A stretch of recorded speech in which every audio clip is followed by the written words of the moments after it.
In this movie, we're going to be using SurvCAD's Edit Process Raw Data routine to manually input survey notes and to process these survey notes into a coordinate file.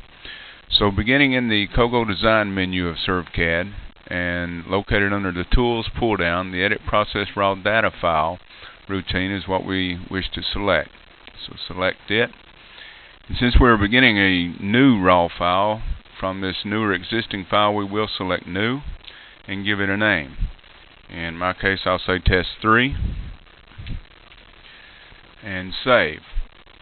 Now this coordinate file to process is simply asking us to either specify a new file to process the data to or use an existing file and append that file with this new data.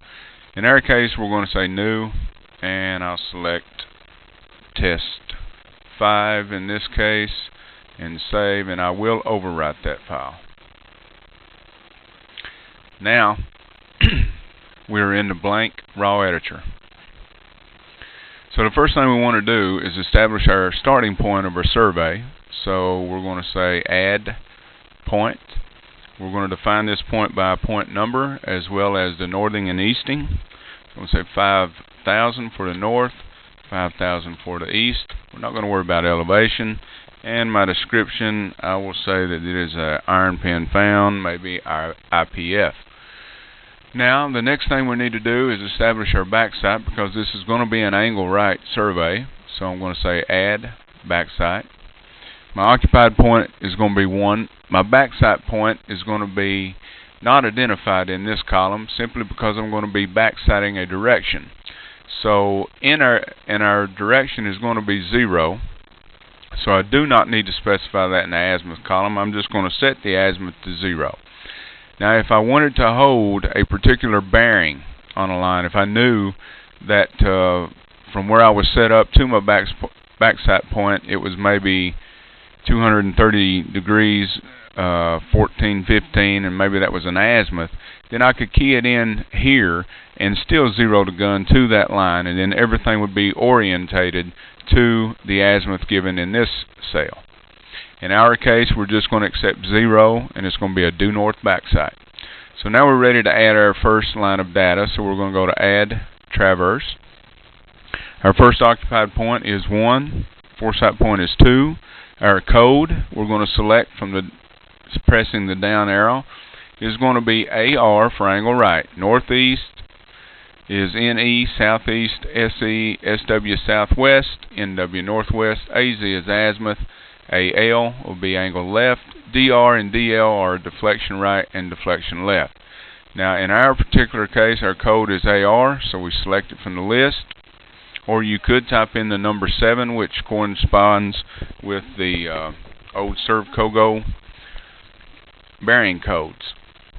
And our first horizontal angle is going to be 75.0425. Slope distance is 294.5248. Zenith angle is going to be 89.3529.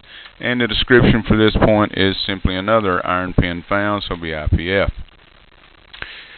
By pressing enter, it drops down and automatically fills out the next record with a traverse record. The TR representing traverse, BK is backside. It knows that we're on 2. The last foresight point is now the occupied point. Our next foresight point is 3. Our code remains angle right. We can change this at any time. Our next horizontal angle is 235.4715. Slope distance is 234.95. And our zenith angle is 90.1531. Now I've got 4 decimal places up here in this slope distance box. I don't really need that, so I'm going to go ahead and edit this on the fly and say 294.55 and come back to my next description where I left off. I did not finish this record. So it is not an iron pin, it is a fence post. I'll just simply hit FP and enter, and I'm ready for my next shot. Now I know that it has filled this out below. I always scroll over just to verify.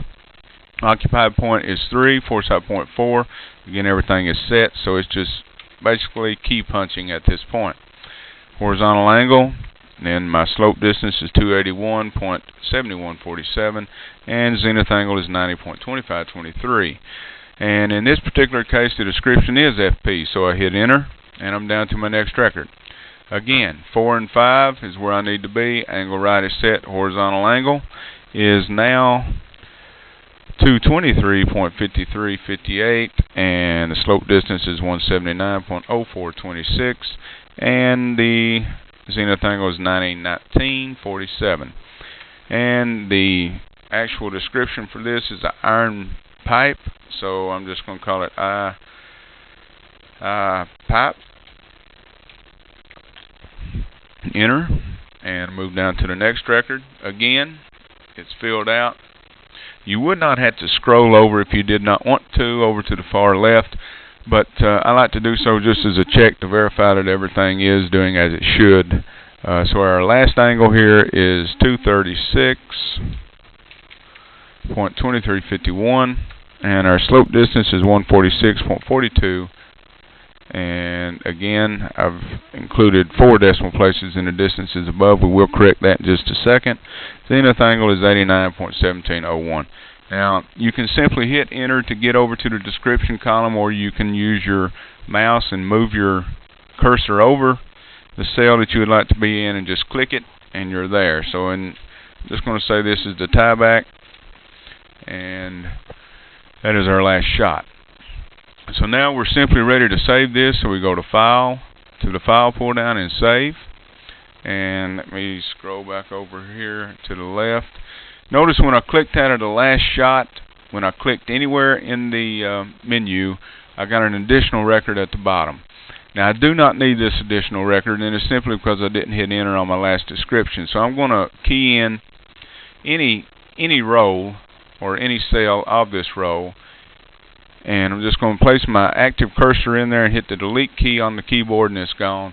Do a File and Save, and I'm ready to process this data, thus creating a coordinate file. So I'm simply going to go to the Process Pull Down and No Adjust in this case. This Process Pull Down contains all your adjustment methods for various surveys or various adjustment methods.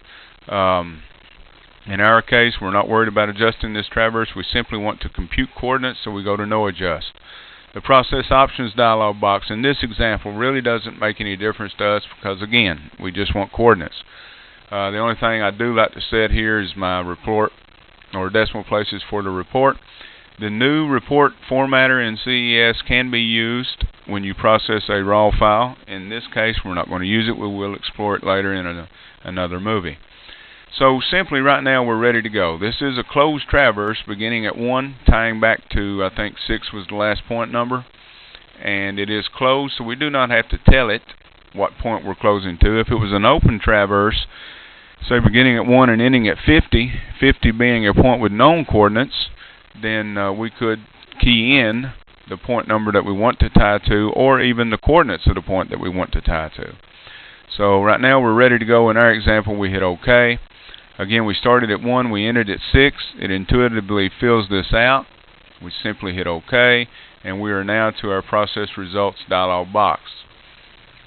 In this dialog box, a lot of information is shown. Your raw file, your coordinate file names, how you set the Process Options dialog box up is shown. And then you just get into basically the same information that's in the editor until you get to the closure results at the bottom. Closure results show you where you began and the coordinates of the point that you ended. And we're in pretty good shape here. We're only out, looks like 7/100 total horizontal. It does give you all the information that you need for your traverse calculations. Here's our closure precision, and looks like we're in pretty good shape for that. This azimuth error above is not to be confused, and don't be alarmed by this number.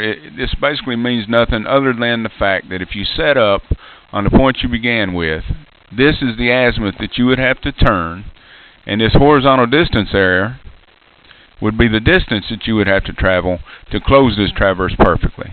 So don't be alarmed by this azimuth error report. It just shows you basically the true closing azimuth, beginning at 1, going back to the closing point. So this report, after we've looked at it, If it's satisfactory, you have your option of saving it to a file, printing it. You can also print it to the screen by using this. This print goes directly to a printer. We can actually do a search and find on a report or whatnot, or we can simply exit. And in this case, we're done with the report, so we hit exit, and we're back to our editor. Again, it's not a bad idea to get in the habit of saving, so I'm going to go to File and Save, and then I'm simply going to go to File and Exit. And that concludes the manual survey data entry using the raw editor in SurfCAD.